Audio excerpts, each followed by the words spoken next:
See you again. Okay, shall we continue the topic? Money carries the soul's energy. I read it out loud to you. Just as Gertrude described the trickle of money as something she took pride in passing along and wanted to pass it on to do the most good for the most folks. For each of us in any amount acts as a carrier of energy and intent. People and families of very few financial resources and those of enormous financial wealth have turned the financial flow towards cause and commitments that make their hearts sing. And their money carries the same joyful, life-affirming energy into the world to make a difference.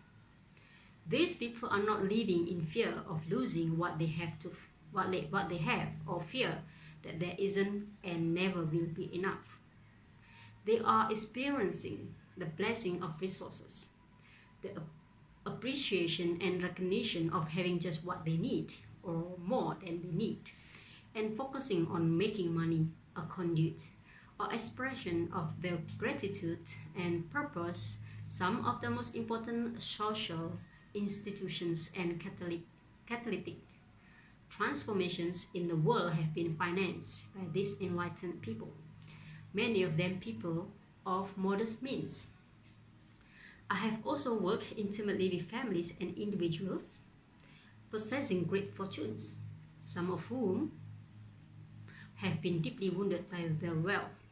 Contrary to our beliefs, many of these lives are an exercise in excess and emptiness, where wealth and privilege are the prevailing conditions, and where money defines life and character.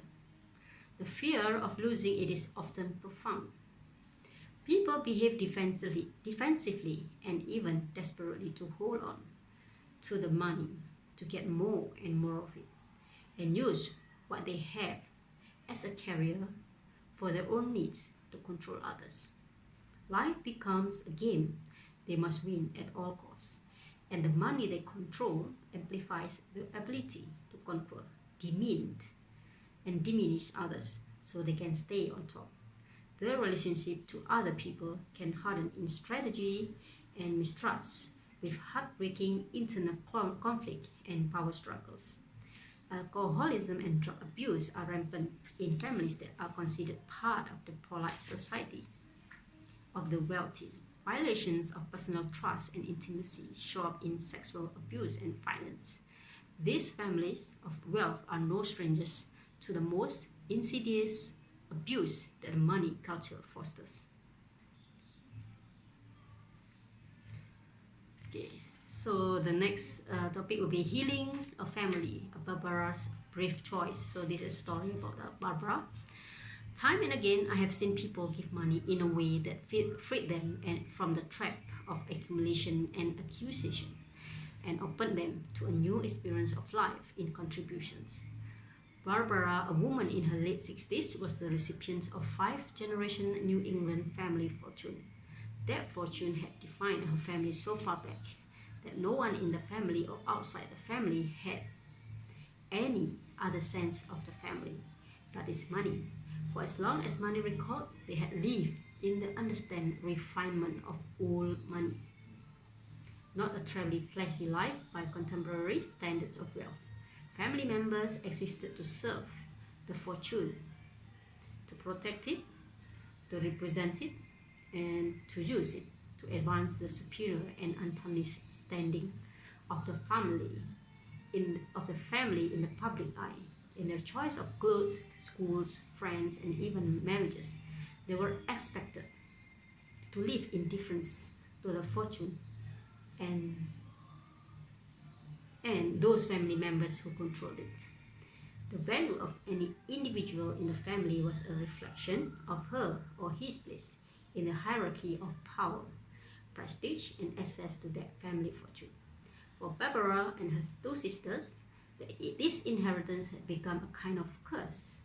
manifested in alcoholism that crippled one generation's ability to responsibly parent the next generation and produce yet another generation of dysfunctional rich children. Okay, so basically the author is saying here that there are two types of people who are slave by money and who are make use of good purpose of the money. So one type of people is they use the money for the contributions to the less fortunate, and the other type of people who use the money to demean others and to control other people in order for them to have like power. So they use money for power, and up to this day there are still people in this world who are elite using the money to control most of the 90% of human populations.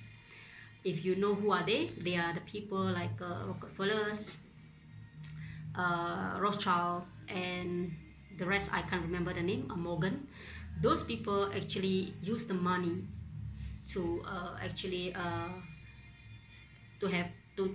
to create a system for this world in a way that is a modern slaves, where people are forced to work 9 to 5 to pay their bills, mortgage, and also the day-to-day living. And these people are usually involved in all activities that we have in the banks. These people control the banks. These people also control the printing of money.